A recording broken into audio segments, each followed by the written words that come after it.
अस्सलाम वालेकुम। मार्का क्या हाल है? उम्मीद है तुसी सारे बिल्कुल ठीक ठाक हो सो। ते कल परवेज़ खटक का इंटरव्यू सुनिया कुछ दिहाड़े पहले उस दिता है ते उस उस आख्या बई इमरान खान तक कोई नहीं। फिरदौस आपा की भी गल सुनी गई दो दिहाड़े पहले, उस भी कुछ उस अजिही गल्लां कीतियां बई बहु बदयांती आई तो करप्शन आई।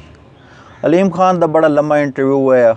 खैर इस कोई शक नहीं, अलीम खान बंदा लैके मैं तो उस बड़ा जिंदगी घट ही सुनिया, पर उस तो उसकी गल बात तो सही है थी ना भाई बंदा कॉम्पिटेंट है, हिंजे गया हुआ नहीं है। उसकी भी लुबे लुबाब यही है भाई जेड़ा कुछ मतलब उन्हें फिरदौस आपा ते परवेज़ खटक करप्शन ते बदयांती है जे। अच्छा गल करसा हुण इस मुद्दे ते थोड़ी जी गल करसा, बहु लम्मी नहीं करनी। करप्शन पूरी दुनिया का मसला, ये दुनिया के ख़त्म ही नहीं थी सकनी। अगर असी अखाना भाई पाकिस्तान के करप्शन ख़त्म थी वैसी या पाकिस्तान का सारे तो वड्डा मसला करप्शन है, तो वाकई मेरे ख्याल के मुताबिक ये सोच दुरुस्त नहीं, ये मुमकिन नहीं, ये हो नहीं सकना। हर कहीं का अपना अपना ख्याल है, अल्लाह करे थी वंजे बुरी गल है, अल्लाह करे थी वंजे। तो ना इमरान खान की कोई मुखालफत मतलूब है, बस उन्हें गल की तो अगों गल्लां चो गल मेरे ज़हन च आ गई बई अज उस शोदे ते माड़ा वक्त आ गया तो इन सारियां गल्लां दिस पईयां। एक टाइम है बई इन सारे नाल है तो बड़े कसीदे पढ़ने है, तो उस जितना तदयानतदार तो उस जितना माहिर मुंतज़िम तो उस जितना काबिल बंदा उस जितना अक्लमंद तो दुनिया च कोई नहीं होना। इत्थों एक गल याद आई जिस काणे सारी तुसा मैं वीडियो पे शूट करे ना भाई, एक बंदा है तो उसते चंगा वेला है, रब दा उहदी बड़ी सिद्ध आई तो बड़े वसाइल तो जंड संगतां दे ते तल्लुक ते रिश्तेदारियां ते बंदे बैठकदारे भी उहदे वसने है घर बार ते एक ही दाड़े बैठकां ते बैठा दारे अपने ते बड़े बंदे बैठे है ते सारे जेड़े उसे दे मदा सराह होने हर वेले। ते थलो के दाई कोई कुत्ता लगा चंगा डोटा डड कुत्ता है, कुत्ते दा उस तक्या तो वह आखना भाई यार कुत्ते दी हिस्क कुत्ते दी खलन दी बला सोनी मशक नहीं बढ़नी।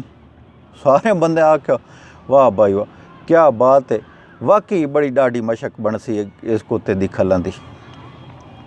गल मुक गई इंजार ख़त्म थी गई।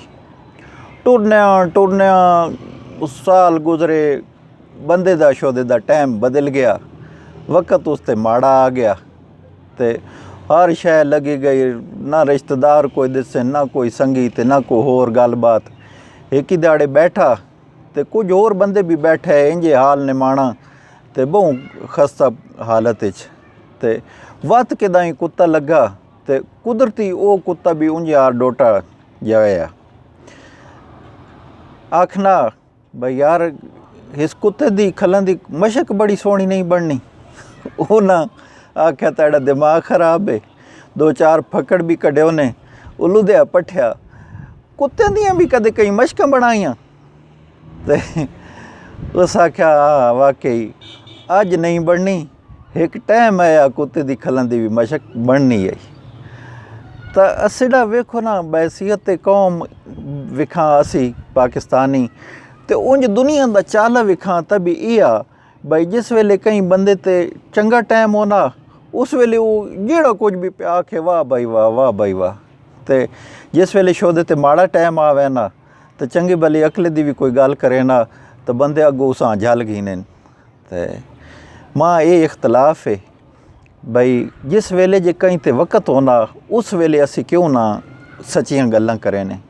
अगर ये गल करनी है तो वह तो उस वेले करनी है ना जिस वेले इमरान खान मंडी बाउद्दीन जलसे दे विच ऐसा नदीम अफजल चाहना वो नैस दसे भाई वो मेरा कुत्ता एक शेरू तो मैं वो मां होड़ नहीं सकना कम तो तुसा मां होड़ ना अगर मैं गलत करा तो ये खुल तो उस वेले भी दिसी ना पे।